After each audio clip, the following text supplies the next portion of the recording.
സഹിച്ചേട്ടൻ ഞാനിപ്പോ എനിക്ക് തോന്നുന്നു 1 മാസം മുന്നേ കണ്ടതാണ്. അന്ന് എന്നെ മോളായിട്ട് അഭിനയിക്കാൻ വിളിക്കാന്നുണ്ട് സഹിച്ചേട്ടൻ മുങ്ങിയതാണ്. അന്ന് എന്റെ അടുത്ത് ചോദിച്ചില്ലേ ദൈവം വന്ന് 3 വരങ്ങൾ തരുവാണെങ്കിൽ എന്തായിരിക്കും? അപ്പൊ ഇങ്ങനെ എങ്ങനെയുണ്ടായിരുന്നു ഈ 1 മാസത്തെ വിശേഷങ്ങൾ? എന്തൊക്കെയായിരുന്നു? ഈ 1 മാസം വളരെ ഗംഭീരമായ മാസമായിരുന്നു. ഒന്ന് written and directed by God തിയേറ്ററിൽ റിലീസായി. അത് ആൾക്കാർക്ക് ഇഷ്ടപ്പെട്ടു. ഇവൻ ദോ നമ്മള് വിചാരിച്ച ഒരു ഭയങ്കര കളക്ഷൻ തിയേറ്ററിൽ നന്നായില്ല. ബട്ട് വീണ്ടും നമ്മള് ഹോപ്പോടുകൂടി ഇരിക്കുകയാണ്. ഇത് അതർ പ്ലാറ്റ്ഫോംസിൽ വരുമ്പോഴത്തേക്കും ഡെഫിനറ്റ്ലി ഇത് ഒരുപാട് ആൾക്കാർ കാണുകയും ഇഷ്ടപ്പെടുകയും ചെയ്യുമെന്ന്.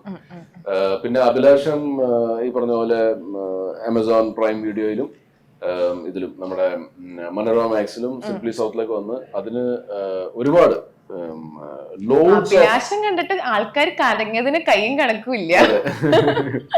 അപ്പൊ ലോഡ്സ് ഓഫ് മെസ്സേജ് എനിക്ക് കിട്ടി. അതൊരു ഭയങ്കര സന്തോഷം നൽകുന്ന ഒരു കാര്യമാണ്.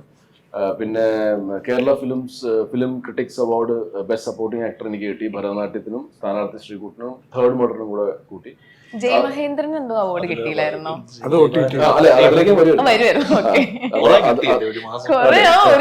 എന്തൊക്കെ വിശേഷങ്ങളാണല്ലേ. അതൊരു ഭയങ്കര സന്തോഷം നൽകിയ ഒരു കാര്യമാണ്. പിന്നെ ജയമഹേന്ദ്രന് best web series in Malayalam കിട്ടി. പിന്നെ എനിക്ക് ബെസ്റ്റ് ആക്ടർ കിട്ടി. അതും അതായത് കഴിഞ്ഞ 1.5 മാസം അല്ലെങ്കിൽ 2 മാസത്തിനുള്ളിൽ കുറെ കാര്യങ്ങൾ നമ്മള് സമ്മാന പെരുമഴ അവാർഡ് മാസം. പിന്നെ നമ്മൾ ആട് 3 തുടങ്ങി. ആട് 3 തുടങ്ങിയത് ഭയങ്കര നോസ്റ്റാൾജി അടിച്ചു എനിക്ക് ആ ലൊക്കേഷനിലേക്ക് ചെന്നപ്പോ. കാരണം നമ്മൾ ഫ്ലാസ്കിലെ സുപ്രധാനമായ 2-3 സീൻസ് ഷൂട്ട് ചെയ്ത അതേ സ്ഥലത്താണ് ആടിന്റെ സെറ്റ് ഇട്ടിരുന്നത്. അപ്പൊ അവിടെ ഭയങ്കര നോസ്റ്റാൾജി ആയിരുന്നു അവിടെ ചെന്നപ്പോഴത്തേക്ക്. വീണ്ടും പാലക്കാട് നമ്മുടെ മറ്റേ സീൻ എടുത്തില്ലേ, പാറപ്പുറത്ത് നമ്മൾ കിടക്കുന്നത്. അപ്പൊ അവിടെ മൊത്തം പാറയാണല്ലോ. ആ പാറയിൽ മൊത്തം ഇവര് മണ്ണ് കൊണ്ടിട്ടിട്ട് അതൊരു ഗ്രാമമാക്കി മാറ്റി. സോ അത് ഞാൻ മറ്റേ ഇടി കൊള്ളുന്ന ആ സ്ഥലമൊക്കെ വളരെ നല്ലൊരു പോയിരുന്നു. മഴയുടെ ഒരു പ്രശ്നം കാരണം. പിന്നെ എനിക്ക് ദുബായിൽ വെച്ച് എനിക്ക് വേറൊരു ബെസ്റ്റ് ആക്ടർ അവാർഡ് കിട്ടി. Master vision excellence award.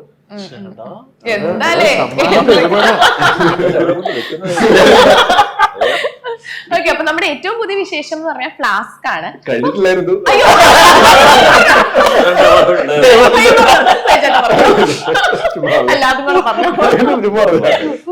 മാസം 30 ദിവസമേ ഉള്ളൂ. അച്ചീവ്മെന്റ് 42. പിന്നെ ഏറ്റവും സന്തോഷം, പിന്നെ ഒരു സന്തോഷമുള്ള കാര്യം എന്ന് വെച്ചാൽ നമ്മുടെ ഫ്ലാസ്ക് ഏറ്റവും പുതിയ പടം ഒരു ഹോൾസം എന്റർടൈനർ ആണ്. ഫാമിലി പടമാണെന്ന് ചോദിച്ചാൽ ഫാമിലി പടമാണ്. എന്നാൽ യങ്സ്റ്റേഴ്സിന് ഇഷ്ടപ്പെടുമെന്ന് ചോദിച്ചാൽ യങ്സ്റ്റേഴ്സിന് ഡെഫിനറ്റ്ലി ഇഷ്ടപ്പെടും. അങ്ങനെ ഏജ് കാറ്റഗറി ഒന്നുമില്ല. എല്ലാ ടൈപ്പ് ഓഫ് ഓഡിയൻസിനെ സാറ്റിസ്ഫൈ ചെയ്യാൻ പോകുന്ന ടൈപ്പ് ഓഫ് ഒരു പടമാണ്. ഇതൊരു കോമഡി പടം മാത്രമല്ല, ഇതിൻ്റെ അകത്ത് പല ഇമോഷൻസും പറയപ്പെടുന്ന സിനിമയാണ്. വീണ്ടും ജയമഹേന്ദ്രന്റെ ടീമുമായിട്ട് ഒന്നിക്കാൻ കിട്ടിയ ഒരു സിനിമയാണ്. പിന്നെ സുരേഷ് ഏട്ടന്റെ അറിയാലോ, പുള്ളി നല്ലപോലെ നമ്മളെ എന്റർടൈൻ ചെയ്യുന്ന ഒരാളാണ് സിനിമയിലും ജീവിതത്തിലും. അതെ, ജീവിതത്തിലും. സുരേഷ് ഏട്ടനുമായിട്ട് കുറെ അധികം സമയം സ്പെൻഡ് ചെയ്യാൻ പറ്റി ഈ സിനിമയില്.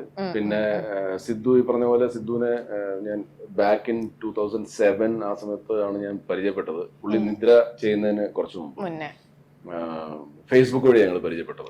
ആദ്യം ഞങ്ങള് സിദ്ധാർത്ഥ് ഭരതനെ എനിക്കറിയില്ല. അപ്പൊ ഞാനൊരു വെറുതെ ഒരു ഹലോ അയച്ചു. അപ്പൊ പുള്ളി റെസ്പോണ്ട് ചെയ്തു. പിന്നെ അങ്ങനെ ഞങ്ങള് ചാറ്റിംഗ് തുടങ്ങി. അങ്ങനെ നമ്മള് ഫ്രണ്ട്സ് ആയതാണ്. അദ്ദേഹത്തിന് കുറെ നാളുകൾക്ക് ശേഷം അദ്ദേഹം വീണ്ടും ആക്ടിംഗിലേക്ക് വരുന്നു. ഡയറക്ട് ചെയ്തായിരുന്നു, പക്ഷെ പിന്നെ ആക്ടിംഗിലേക്ക് വരുന്നു.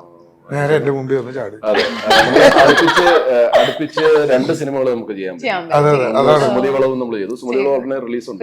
ഒരു ഹൊറർ കോമഡി സിനിമയാണ്. അങ്ങനെ 2 പടം നമ്മൾ അടുപ്പിച്ച്. ആ സെറ്റില് ഞങ്ങൾ ഈ പടത്തെ കുറിച്ച് അവിടെ ഞങ്ങളുടെ ഇരിക്കുമ്പോഴാണ് രാഹുൽ എന്നെ വിളിച്ചിട്ടേ, അപ്പൊ നമുക്ക് ഏത് പാട്ടാണ്, അപ്പൊ ഒരു പഴയ പാട്ട് നമുക്ക് റൈറ്റ്സ് വേണം ഇതിന്റെ അകത്ത് ഗാനമേളയില് ഞാൻ പാടാൻ വേണ്ടിട്ട്. അപ്പോഴാണ് രാഹുൽ വിളിച്ചു പറഞ്ഞത്, ചേട്ടാ നമുക്ക് നീയൻ സർഗ സൗന്ദര്യം എന്നുള്ള പാട്ടിന്റെ റൈറ്റ്സ് നമുക്ക് കിട്ടും ചേട്ടൻ, അപ്പൊ അത് പഠിക്കാൻ തുടങ്ങിക്കോളാൻ പറഞ്ഞു. അപ്പൊ സിദ്ധുവിടെ അപ്പുറത്തിരിപ്പുണ്ട്. സിദ്ധുന്റെ അച്ഛൻ ഡയറക്ടർ പറഞ്ഞില്ല. അപ്പൊ അതൊരു ഭയങ്കര കോയിൻസിഡൻസ് ആയിരുന്നു. അങ്ങനെയുള്ള കുറെ സംഭവങ്ങൾ ഉണ്ടായി ഈ കഴിഞ്ഞ 2 മാസം. ഓക്കെ. അപ്പം ഈ സിനിമയുടെ ട്രെയിലറിൽ നമ്മൾ കണ്ടപ്പം ഇപ്പൊ സുരേഷ് ചേട്ടനാണെങ്കിൽ അതൊരു ജഡ്ജിയുടെ വേഷമാണ്, പോസ്റ്ററിലാണെങ്കിലും ഉണ്ട്. അപ്പം സൈജു ചേട്ടനാണെങ്കിൽ ഒരു പോലീസ് ഓഫീസറിന്റെ വേഷമാണ്, സിദ്ധാർത്ഥേട്ടൻ ഒരു ക്യാമറമാൻ, ഒരു ക്യാമറമാനോ? അല്ല ഞാൻ ക്യാമറമാനോ? ഞാൻ ക്യാമറ പിടിച്ചോണ്ടിരിക്കണ ഇത് കണ്ടു, ക്യാമറമാൻ ആയിരിക്കും, പട്ടാളക്കാരനാണ്.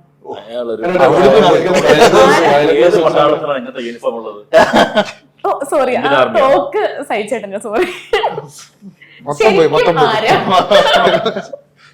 Maoist. Okay okay okay okay.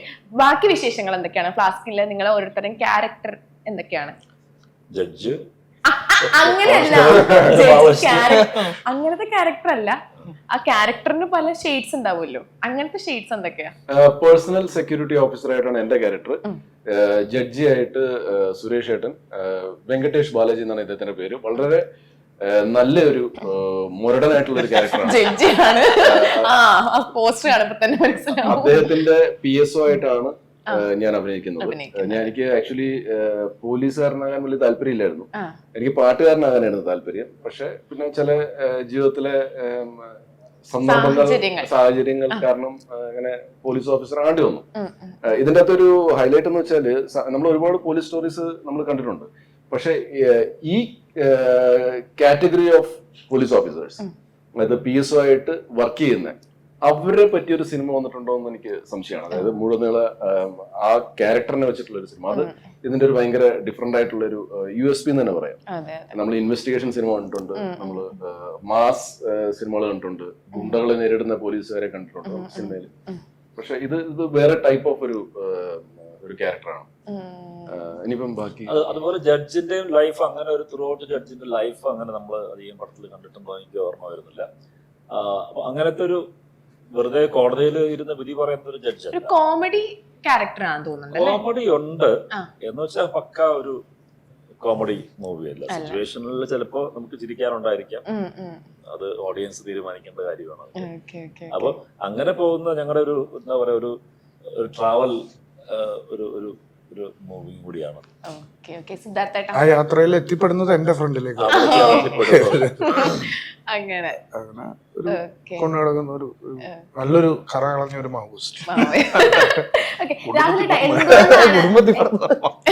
രാഹുലേട്ട എന്തുകൊണ്ടാണ് ഫ്ലാസ്ക് എന്നൊരു പേര് സെലക്ട് ചെയ്യാൻ കാരണം? ഫ്ലാസ്ക് എന്ന് പറയുന്നത് ഈ PSO ജോലി ചെയ്യുന്ന പോലീസുകാരെ മറ്റ് ചില പോലീസുകാർ കളിയാക്കി, ഡിപ്പാർട്ട്മെന്റിന്റെ ഉള്ളിൽ കളിയാക്കി പറയുന്ന ഒരു പേരാണ്.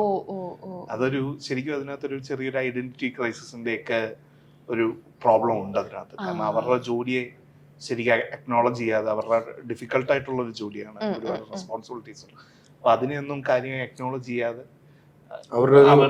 ഏതോ ഒരു പോലീസുകാരനെ ആർക്കോ ഒരു ചായ ഒഴിച്ചു കൊടുക്കുന്നല്ലോ എവിടെയോ കണ്ടിട്ടാവും ചിലപ്പം ഇത് പറഞ്ഞിട്ടുണ്ടാവും. അപ്പൊ അങ്ങനെയൊക്കെ അവരുടെ ഒരു ഇതിനെ പറയുന്ന അങ്ങനത്തെ ഒരു ഐഡന്റിറ്റി ക്രൈസിസ് ഉണ്ട് ആ പേരിന്.